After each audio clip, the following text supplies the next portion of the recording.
भगवान राम जब वन नहीं गए थे तो उनको केवल राम कहा जाता था, लेकिन जब 14 वर्ष के वनवास का आदेश हुआ तो माता कौशल्या ने एक बात कही, बेटे मैं जाते हुए 3 लोगों की पीठ देख रही हूँ और आते हुए 14 वर्ष के बाद जब आओ तो मैं 3 लोगों का मुख देखना चाहती हूँ।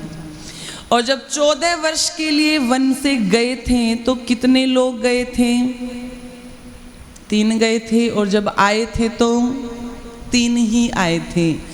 जब राम वन से लौट करके आए तो वो मर्यादा पुरुषोत्तम राम बन करके आए। वो मर्यादाएं हम भी अपने जीवन के अंदर लेकर के आए। अपने महापुरुषों के जीवन से हम भी ये शिक्षा लें, भगवान कृष्ण के जीवन से हम वो शिक्षा लें। लेकिन विडंबना तो इस बात की है कि जो महापुरुष हमारे आइडियल होने चाहिए थे, जो महापुरुष हमारे रोल मॉडल होने चाहिए थे, एक षड्यंत्र के तहत लोगों की मानसिकता को बिगाड़ने के लिए कि कहीं लोग इनके बताए हुए रास्ते पर चल पड़े तो फिर हमारी दाल गलने वाली नहीं है। फिर अलग अलग इतिहास लोगों ने मिलावट करने शुरू कर दी कि राम ने तो अपनी पत्नी सीता को धोबी के कहने से निकाल दिया, राम ने तो शंभुक का वध कर दिया। ऐसी ऐसी मिलावटें हमारे इतिहास के अंदर कर दी और लोग इन बातों को मान रहे हैं। जिस तरह से उनके मन में जहर घोला जा रहा है, जो राम की फोटो लेकर के, कृष्ण की फोटो लेकर के जूतों से उनकी फोटो को वो पीटते हैं, आपको क्या लगता है ये एक बार में ही हो गया? ये एक दिन में ही हो गया? ये उसी इतिहास की मिलावट के कारण हुआ है। और भगवान कृष्ण के जीवन का तो इतना सत्यानाश जितना किया है शायद किसी और महापुरुष का नहीं किया। और लाखों लाखों पैसे बहा करके लाखों लाखों रुपए पानी की तरह बहा देते हैं, और केवल किस लिए? हम भगवान कृष्ण के जीवन को बदनाम करने के लिए। जो भागवत की बड़ी बड़ी कथाएं होती हैं, मेरा कोई द्वेष नहीं है भागवत की कथा करने वालों से, मेरा द्वेष केवल इतना है उन लोगों से जो भगवान कृष्ण योगी थे, आप लोगों ने उसे भोगी बना दिया। किसने ये अधिकार दिया? और भोगी भी कोई छोटा मोटा नहीं, कितना बड़ा भोगी कि उस भगवान कृष्ण ने अपने जीवन में कितनी शादियां की? 16,108 खड़ी करके देखना कितनी होती हैं, कितनी होती है। सारा जीवन तो शादी करने में ही चला गया होगा। आपने कहानी सुनी होगी, अंजलि जी सुनाती हैं, कहते हैं एक बार एक लकड़हारा लकड़ी काटने के लिए गया, सुना है ना, छोटी क्लास में थे, सबने पढ़ी होगी। वो लकड़ी काटने के लिए गया, लकड़ी काटते काटते उसकी कुल्हाड़ी नीचे पानी में गिर गई। जल का देवता निकल करके आया और कहा क्यों रो रहा है?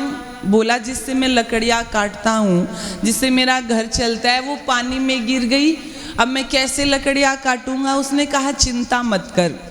उसने तालाब के अंदर डुबकी लगाई और एक सोने की कुल्हाड़ी लेकर के आया। कहा क्या ये है तुम्हारी? बोले नहीं ये नहीं है मेरी। दोबारा डुबकी लगाई, फिर चांदी की कुल्हाड़ी लेकर के आया। बोले क्या ये है तुम्हारी? बोले नहीं ये भी नहीं है मेरी। फिर एक लोहे की कुल्हाड़ी लेकर के आया। बोले क्या ये है तुम्हारी? बोले हाँ यही है मेरी कुल्हाड़ी। उसकी ईमानदारी से खुश होकर के जल के देवता ने वो तीनों कुल्हाड़ी उस लकड़हारे को दे दी। देखो कितना ईमानदार है। तो उससे खुश हुआ तो उसे तीनों दे दी इनाम के रूप में। थोड़े दिन बाद वो लकड़हारा फिर गया। इस बार वो अपनी पत्नी के साथ में गया था। इस बार कुल्हाड़ी की जगह पानी में उसकी पत्नी गिर गई। और जब उसकी पत्नी गिरी तो वो जल का देवता फिर निकल करके आया और पूछा आज क्या हुआ, आज क्यों रो रहा है? कह रहा है आज कुल्हाड़ी की जगह मेरी पत्नी गिर गई। बोला कोई बात नहीं, चिंता मत कर। वो अंदर तालाब के अंदर गए और एक बहुत सुंदर सी स्त्री को निकाल करके लाए और सुंदर सी स्त्री के लिए पूछा क्या ये तुम्हारी पत्नी है? तो वो लकड़हारा कहता हाँ यही है मेरी पत्नी। वो जल का देवता कहता है, निकम्मे पागल, उस दिन मैंने तुझे सोने की कुल्हाड़ी दी, उस दिन तेरी ईमानदारी को कुछ नहीं हुआ। फिर चांदी की दी, फिर भी तेरी ईमानदारी डावाडोल नहीं हुई। आज एक सुंदर महिला को देख करके तेरा ईमान डावाडोल हो गया, तू अपनी ईमानदारी भूल गया। तो वो लकड़हारा एक बात कहता है, देखो इसमें ईमान की कोई बात नहीं है। आप पहले सुंदर महिला लाए, मैं उसको मना कर देता, फिर कम सुंदर लाते, मैं उसको मना कर देता, फिर अंत में आप मेरी वाली निकाल करके लाते और फिर मेरी ईमानदारी पे खुश होकर के कहते, ये दोनों भी तू ही ले जा, ये दोनों भी तू ही ले जा। मेरे से तो एक ही नहीं संभाली जाती, मैं ये 3 कैसे संभालूंगा। आप सोच करके देखो वो 16,000 कितनी होती है, कभी विचार किया। वहां पर प्रसंग तो ये आता है कि एक राजा ने 16,000 लड़कियों को बंदी बनाया था और कहा था इनकी बलि देनी है, तुझे मोक्ष मिल जाएगा। ये बात कृष्ण के पास में पहुंची। भगवान कृष्ण सेना को लेकर के गए और उन सारी लड़कियों को वहां से छुड़वाया। और जब छुड़वाया तो वो लड़कियां जब अपने घर गई तो कहा उनके माता पिता ने, तुम एक राक्षस के पास रह के आई हो, पता नहीं तुम्हारा जीवन कैसा होगा, पता नहीं तुम्हारे साथ क्या क्या हुआ होगा।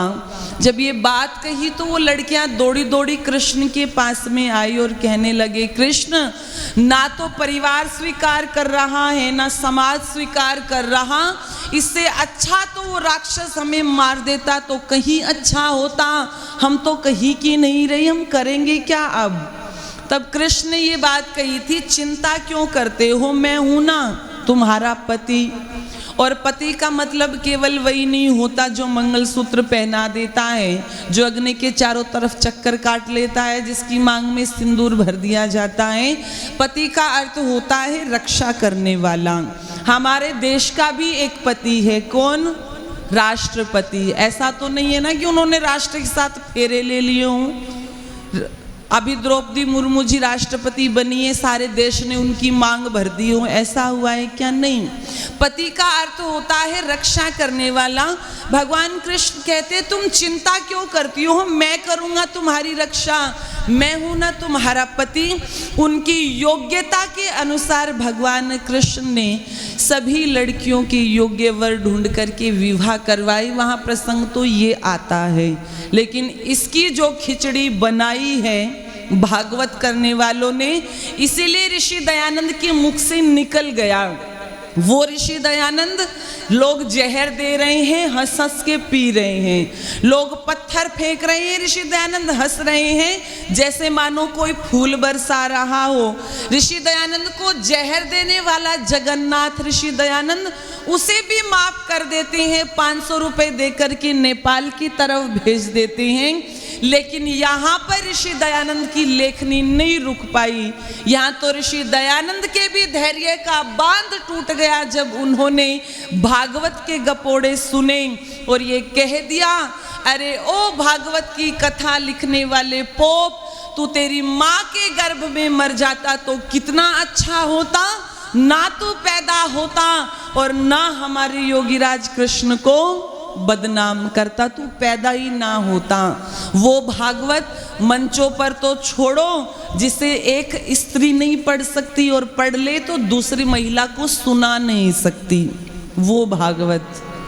इसलिए भगवान कृष्ण के हम उस स्वरूप को माने। ना जाने कितनी विपरीत परिस्थितियों में से पांडवों को भगवान कृष्ण निकाल करके लाए थे। यदि भगवान कृष्ण ना होते तो पांडव महाभारत का युद्ध ना जीत पाते। हम भगवान कृष्ण के उस रूप को माने जो भगवान कृष्ण ये कहते थे, गाय मेरे आगे हो, गाय मेरे पीछे हो, गाय मेरे दाएं हो, गाय मेरे बाएं हो, मैं गऊओं में निवास करूं। क्या आज हम ये कहते हैं? आज तो हम कसाई खानों में उनको दे देते हैं और वो काटी जाती हैं और उनका मांस खाया जाता है। मैं ये तो नहीं कहती शहरों में ये संभव नहीं है कि गाय रखी जाए, लेकिन एक काम तो कर ही सकते हैं, क्योंकि जिस चीज़ की डिमांड ज़्यादा होती है ना, उसी चीज की प्रोडक्शन होती है।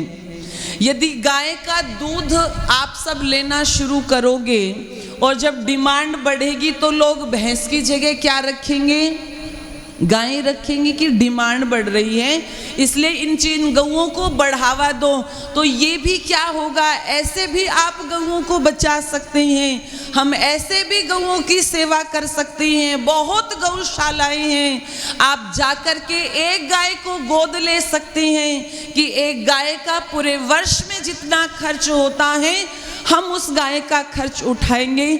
फिर ये गाय वहाँ पर बूचड़ खानों में नहीं कटेगी, फिर ये गाय सड़कों पर कचरा नहीं खाएगी, फिर ये गाय लोगों की लाठियाँ नहीं खाएंगी, फिर ये गाय या तो हमारे घरों की शोभा बढ़ाएगी या ये गौएं गौशालाओं की शोभा बढ़ाएंगी। यदि हम भगवान कृष्ण के उस गीता के पैगाम को मानते, इतनी विपरीत परिस्थिति थी कि अर्जुन ने ये कह दिया था, कृष्ण मैं भीख मांग करके खा लूँगा, भीख मांग करके, लेकिन मेरे सामने जो मेरे ये भाई बंधु खड़े हैं ना, मेरे पितर खड़े हैं, मैं इनके ऊपर बाण नहीं चला सकता, बाण नहीं चला सकता। भगवान कृष्ण क्या कहते हैं, अर्जुन क्षत्रियों का जो जीवन होता है वो अपनों के लिए नहीं होता, क्षत्रियों का जीवन अच्छे व्यक्तियों के लिए होता है। तेरे सामने जो खड़े हैं वो स्वजन तो हैं लेकिन सुजन नहीं हैं, वो स्वजन तो है, तेरे अपने तो हैं लेकिन वो सुजन नहीं हैं, वो अच्छे नहीं हैं।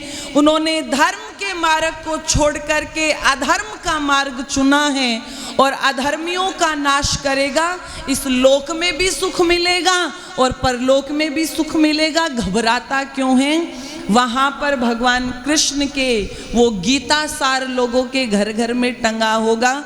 वो गीता सार पढ़ करके तो लोग हो गए हैं निष्क्रिय, है ना, निष्क्रिय हो गए। लेकिन जिस तरह से अर्जुन के अंदर प्राण फूंक दिए थे वैसे ही हम अपने जीवन के अंदर उस भगवान कृष्ण की बताई हुई नीतियों को लेकर के चलते तो आज परिस्थितियां कुछ और होती। बहुत सुंदर पंक्तियां किसी ने लिखी हैं। पावन गीता का पैगाम दिया चक्र सुदर्शन धारी, पावन गीता का पैगाम दिया चक्र सुदर्शन धारी, दिया चक्र सुदर्शन धारी, दिया चक्र सुदर्शन धारी, दिया चक्र सुदर्शन धारी, दिया चक्र सुदर्शन धारी, पावन गीता का पैगाम दिया चक्र सुदर्शन धारी, पावन गीता का पैगाम। वेदों की शिक्षा पाई नित्य यज्ञ करे बलदाई, वेदों की शिक्षा पाई नित्य यज्ञ करे बलदाई, शुभ कर्मों में श्रद्धा भारी दिया चक्र सुदर्शन धारी, शुभ कर्मों में श्रद्धा भारी दिया चक्र सुदर्शन धारी, दिया चक्र सुदर्शन धारी, दिया चक्र सुदर्शन धारी, पावन गीता का पैगाम दिया चक्र सुदर्शन धारी, पावन गीता का पैगाम दिया। ना जन्म से पाप किया है महाभारत बता दिया है, ना जन्म से पाप किया है महाभारत बता दिया है, जनता का था वो हितकारी दिया चक्र सुदर्शन धारी, जनता का था वो हितकारी दिया चक्र सुदर्शन धारी, दिया चक्र सुदर्शन धारी, दिया चक्र सुदर्शन धारी, पावन गीता चक्र सुदर्शन धारी, पावन गीता का पैगाम दिया। दुर्जन को धूल चटाई, सज्जन की शान बढ़ाई। दुर्जन को धूल चटाई, सज्जन की शान बढ़ाई। मामा कंस था अत्याचारी, दिया चक्र सुदर्शन धारी। मामा कंस था अत्याचारी, दिया चक्र सुदर्शन धारी। पावन गीता का पैगाम दिया चक्र सुदर्शन धारी, दिया चक्र सुदर्शन धारी, दिया चक्र सुदर्शन धारी। पावन गीता का पैगाम दिया चक्र सुदर्शन धारी, पावन गीता का पैगाम।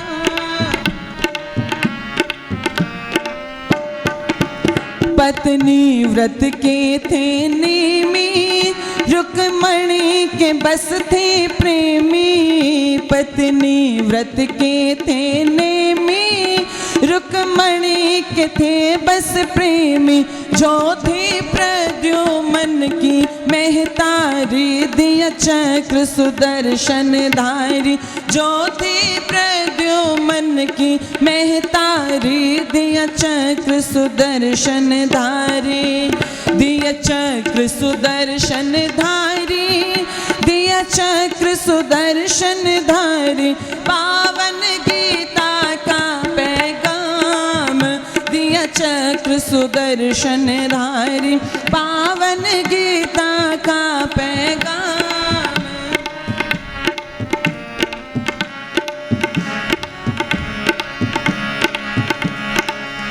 था मित्र सुदामा भारी, सत्यम कह वेद प्रचारी। था मित्र सुदामा भारी, सत्यम कह वेद प्रचारी। हम भी कृष्ण के आभारी, दिया चक्र सुदर्शन धारी। हम भी कृष्ण के आभारी, दिया चक्र सुदर्शन धारी। पावन गीता का पैगाम दिया चक्र सुदर्शन धारी, दिया चक्र सुदर्शन धारी, दिया चक्र सुदर्शन धारी। पावन गीता का पैगाम दिया चक्र सुदर्शन धारी। पावन गीता का पैगाम दिया चक्र सुदर्शन धारी। पावन गीता का पैगाम दिया चक्र सुदर्शन धारी।